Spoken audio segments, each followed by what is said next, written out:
Lombok kowe tau.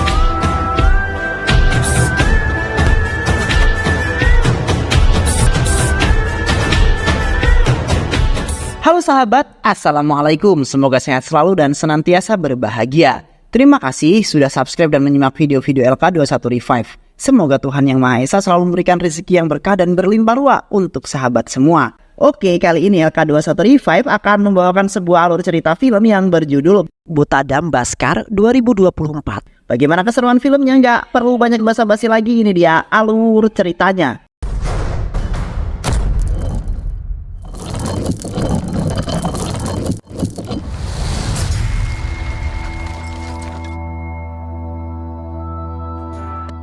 Cerita berawal dari rangkaian kasus pembunuhan misterius di sebuah desa.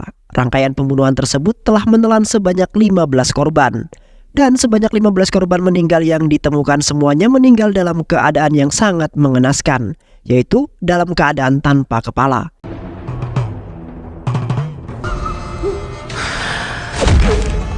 Dua orang pria menggunakan mobil datang ke sebuah desa untuk mencari keberadaan seorang detektif bernama Butadam. Mereka menanyakan Butadam kepada orang-orang di sekitar kampung tersebut. Dan sampailah mereka di rumah yang terlihat sangat cukup besar, yang diduga merupakan tempat kediaman Butadam. Lalu mereka disambut oleh seorang pria di bawah rumah kayu di atas rumah mewah tersebut. Di sana ada seorang pria yang merupakan teman Butadam yang sedang tertidur. Hai sir. Hai. Kemudian, demi mempersingkat waktu, mereka berdua memberikan sejumlah uang kepada teman Butadam supaya mereka segera mendatangkan Butadam. Lalu, teman Butadam bercerita mengenai masa lalu Butadam. Ternyata Butadam memang sudah memiliki bakat sejak kecil. Butadam merupakan orang yang sangat detail. Suatu hari abang Butadam datang ke rumah kekasihnya, namun ia mendapati kekasihnya bersama orang tuanya mati mengenaskan di dalam ruang tamu. Ketika ia hendak mencabut pisau yang menancap pada perut kekasihnya, naas polisi datang dan menduga bahwa dialah pelakunya. Lalu beberapa tahun setelah di penjara, dia pun keluar dari penjara dan memutuskan untuk mengakhiri hidupnya dengan gantung diri.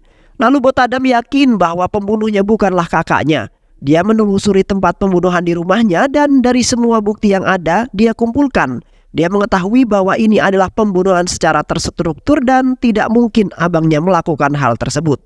Namun polisi menolak mentah-mentah penjelasan dari seorang anak kecil dan tetap menjadikan abang Butadam sebagai pelaku walau dia sudah meninggal. Kemudian memutuskan untuk menutup kasus tersebut. Dari sejak saat itu Butadam bercita-cita menjadi seorang detektif. Kedua pria tersebut terkesan mendengar cerita tentang Butadam. Kemudian tak berselang lama Butadam datang dan mulai berbincang dengan mereka.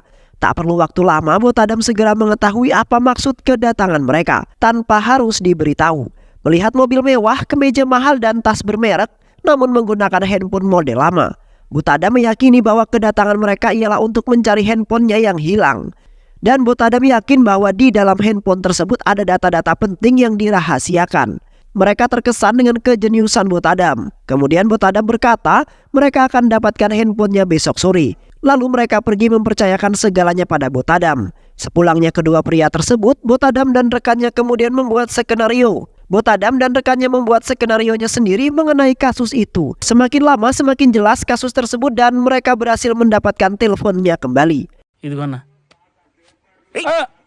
Kemudian saat Butadam pulang di malam hari, ia terlibat perdebatan dengan ayahnya karena Butadam selalu melibatkan diri pada masalah karena ambisinya untuk menjadi seorang detektif. Karena hal itulah ayahnya menjadi merasa tidak nyaman. Dia menawarkan pekerjaan yang lebih aman dan lebih menghasilkan uang. Namun jelas Butadam menolaknya mentah-mentah. Satu persatu kasus diselesaikan dan mendapatkan uang dari hal tersebut. Kemudian Butadam yang sedikit konyol dan bertingkah tengil mengambil motor tetangganya yang terparkir tepat di depan rumah dan membawanya tanpa ada maksud apa-apa. Lalu tetangganya datang mengambil motornya kembali sembari memarahi Butadam. Di lain sisi terlihat beberapa pria memasuki sebuah hutan yang sangat gelap. Ternyata di sana mereka menemukan mayat di bawah pohon tanpa kepala. Dan di sana terdapat topeng wajah yang terbuat dari kayu. Butadam yang ada di sana mulai kebingungan dengan kepala si korban yang menghilang secara misterius. Dan apa maksud dari patung kayu misterius tersebut? Kemudian polisi datang menutup tempat tersebut dan mulai banyak orang berdatangan untuk melihat. Dan bertanya kepada Butadam apakah Butadam mendapatkan sebuah petunjuk. Namun sayang sekali Butadam sama sekali tidak mendapatkan petunjuk.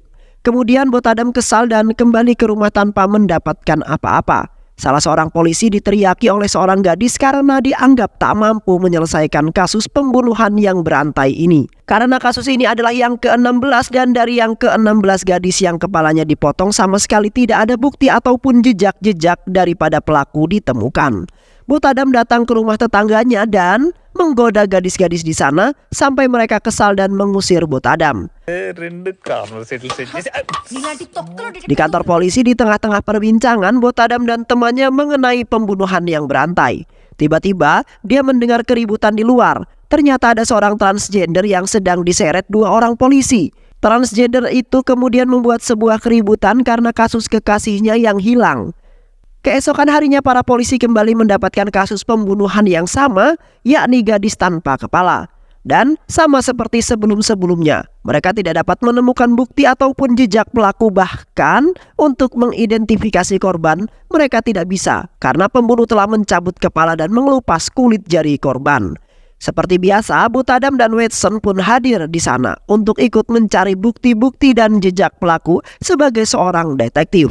Kemudian di sana pula datang seorang wartawan yang telah menyelidiki kasus pembunuhan berantai ini selama 3 tahun terakhir, bernama Laksmi yang juga merupakan tetangga sekaligus teman sekolah Botadam. Di tengah-tengah perbincangan mereka, Botadam melihat tanda bekas luka di kaki korban dan teringat akan bekas luka teman masa kecilnya.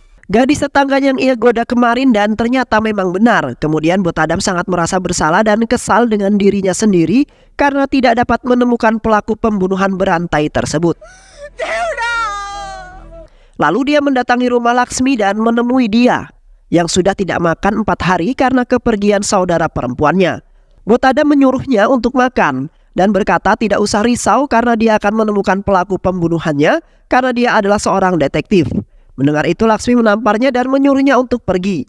Hal tersebut kemudian membuat Botadam yang masih berduka semakin sedih dan semakin ingin mencari siapa dalang dari pembunuhan berantai tersebut. Di kantor pusat dia tampak berbincang dan mencari jejak-jejak lain dari pembunuh berantai tersebut, serta melihat CCTV berbagai daerah pada hari ditemukan mayat untuk mencari si pelaku, serta mendengarkan kesaksian dari para keluarga korban pembunuhan. Kemudian di suatu tempat saat Botadam sedang menyelidiki kasus, tiba-tiba sebuah mobil menabraknya dengan kencang, seperti sengaja dari belakang. Hal tersebut membuat tangan kanan Botadam mengalami patah tulang. Namun dokter berkata semua akan baik-baik saja.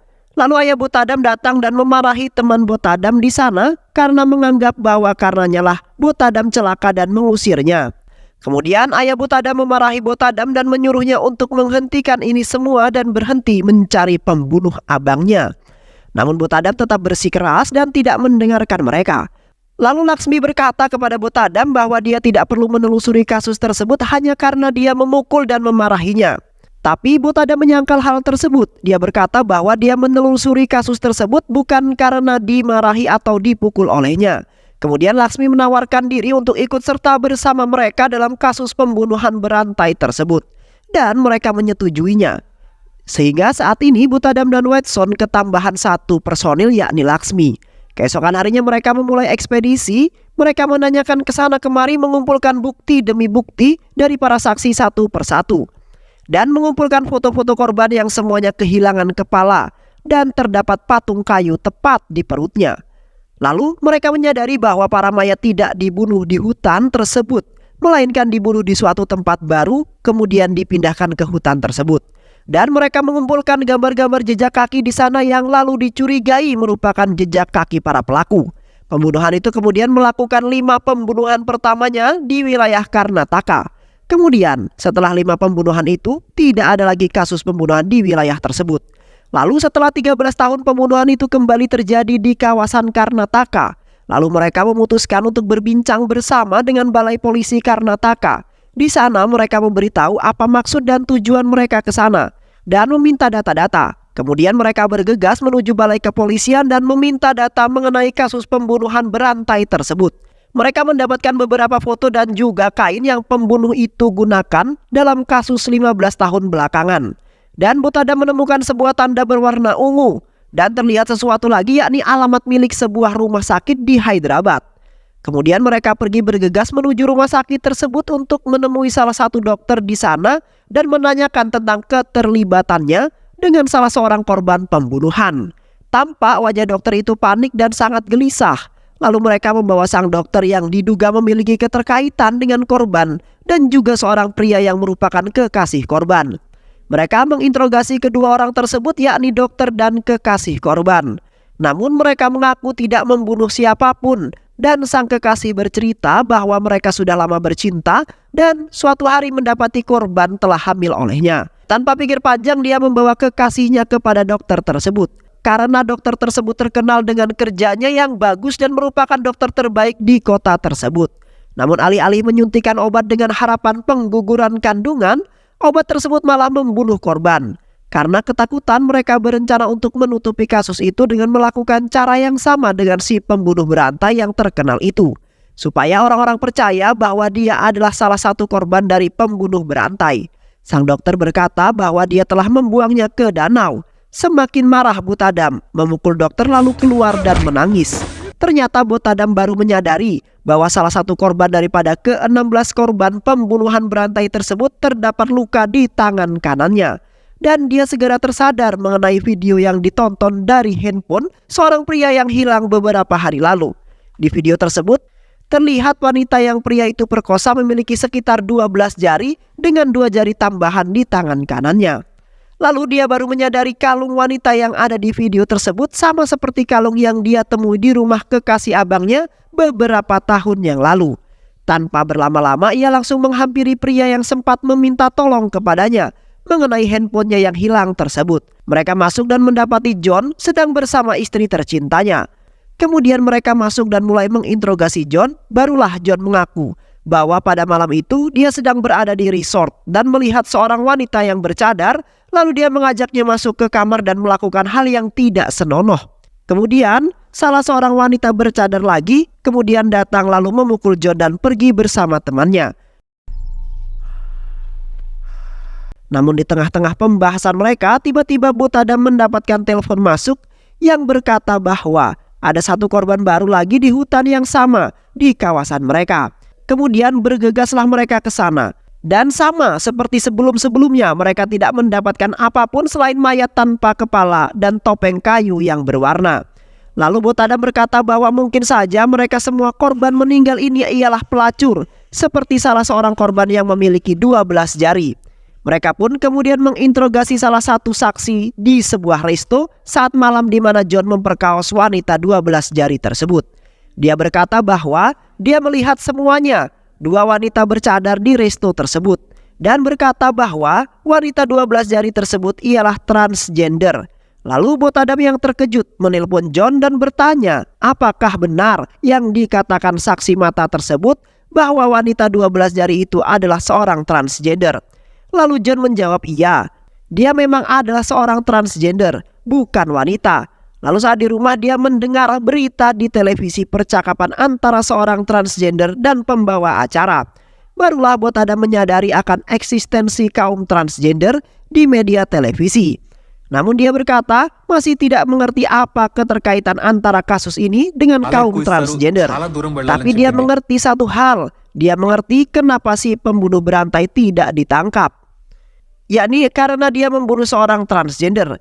Dan di setiap pembunuhan tidak ada kasus kehilangan yang dilaporkan ke pihak kepolisian. Lalu mereka mencari dokter yang melakukan bedah autopsi pada mayat-mayat korban pembunuhan berantai tersebut. Namun hanya tersisa satu dokter yang masih hidup dan bisa dimintai keterangan mengenai mayat-mayat transgender korban pembunuhan berantai.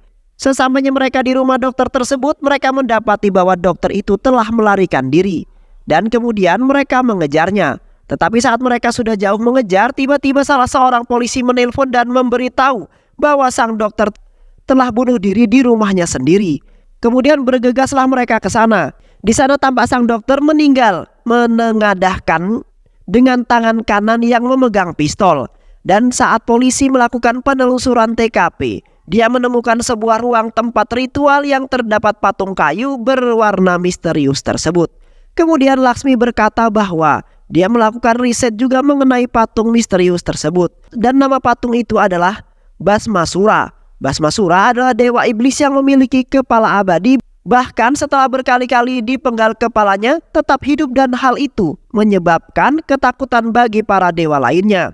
Dan kepala Basmasura disalahgunakan sebagai simbol pelindung roh jahat. Kemudian saat Laksmi masih menjelaskan, Butadam pergi keluar dan menemukan sebuah kendi yang digunakan dokter untuk membakar semua barang bukti. Setelah dibuka ternyata ada sebuah buku yang masih tersisa. Walaupun buku itu sudah terbakar setengah, namun mereka dapat menemukan foto mobil yang digunakan wanita transgender bercadar itu di hotel. Dan juga sekolah milik transgender tersebut. Namun tidak menemukan apa-apa. Kemudian mereka menuju ke sebuah tempat untuk mengetahui mengenai transgender ini, yaitu teman Watson. Namun sewaktu-waktu mereka berbincang di parkiran mobil, mereka melihat sebuah mobil yang diduga merupakan mobil yang digunakan para transgender untuk menuju resort. Tidak berselang lama tiba-tiba wanita pemilik mobil tersebut datang dan membawa mobil itu.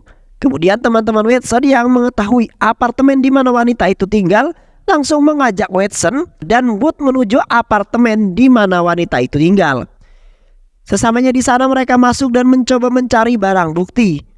Di sisi lain tampak sang wanita pemilik kamar mengetahui bahwa ruangannya telah dibobol oleh 3 orang pria lewat CCTV yang langsung terhubung dengan handphonenya. Wanita tersebut kemudian bergegas menuju apartemennya untuk memergoki mereka.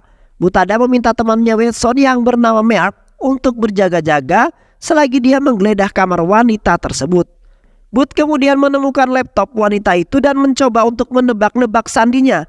Namun setelah 2 percobaan dia salah. Dan hal-hal itu menyebabkan notifikasi antara upayanya gagal. Akses device masuk ke handphone sang pemilik laptop yang sedang menuju rumahnya. Mark berkata bahwa dia menghack sandi laptopnya dan mengakses laptop tersebut.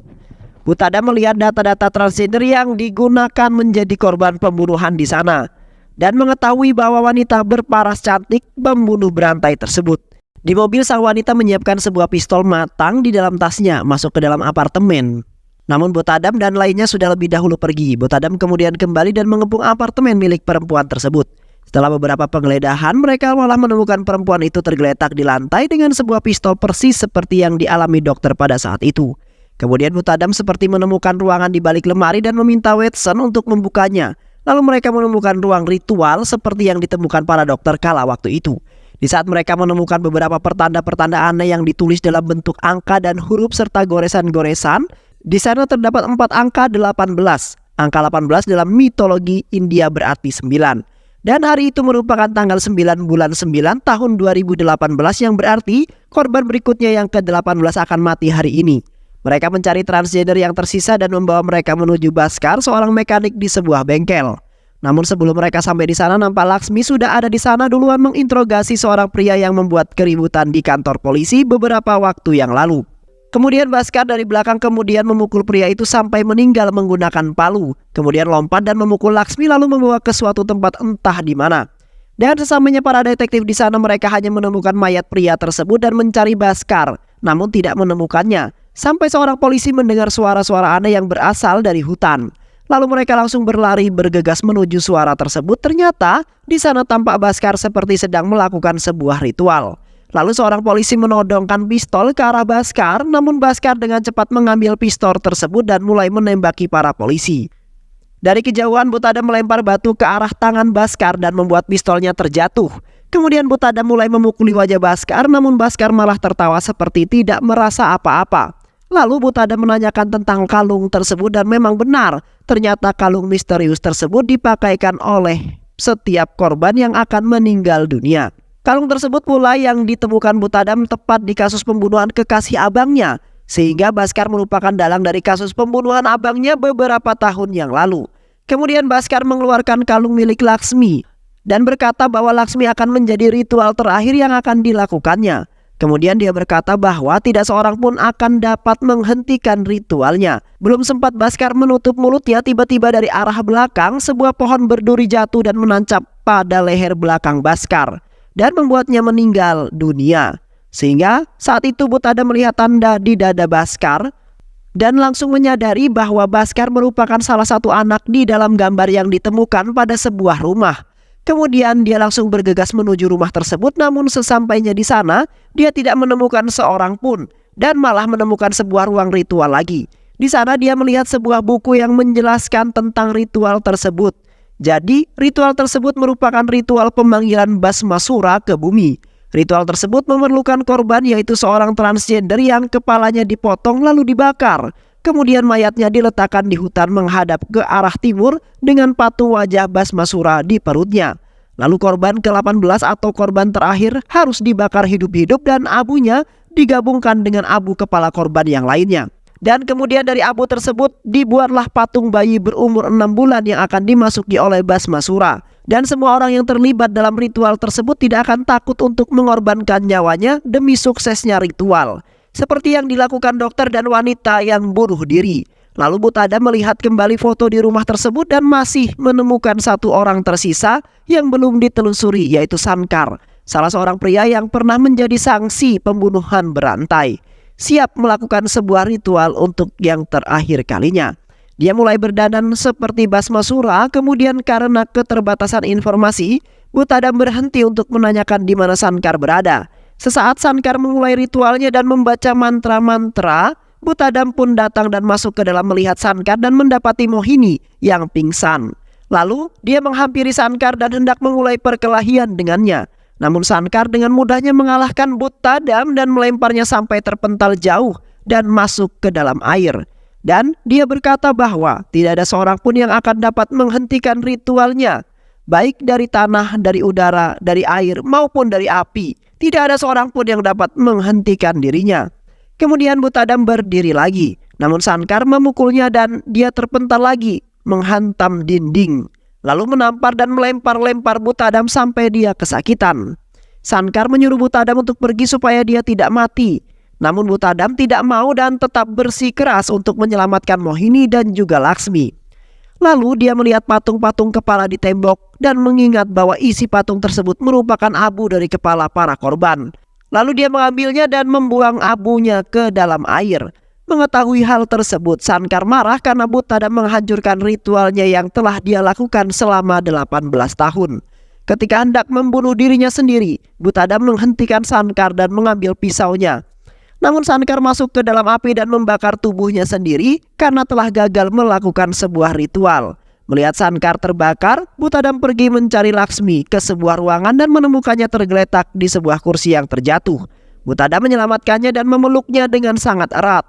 Kemudian semua media mulai menyoroti Butadam sebagai seorang detektif yang berhasil menyelesaikan kasus yang tidak terselesaikan selama 18 tahun dan membuat nama detektif Baskar atau Butadam menjadi sangat terkenal. Namun di akhir film, Butadam mendapat sebuah telepon misterius yang mengatakan bahwa ritual baru saja dimulai. Dan film pun selesai. Baik sahabat, itulah alur cerita film yang berjudul Butadam Baskar 2024. Mudah-mudahan teman-teman semua terhibur dengan alur cerita film ini. Sehat selalu, wassalamualaikum warahmatullahi wabarakatuh.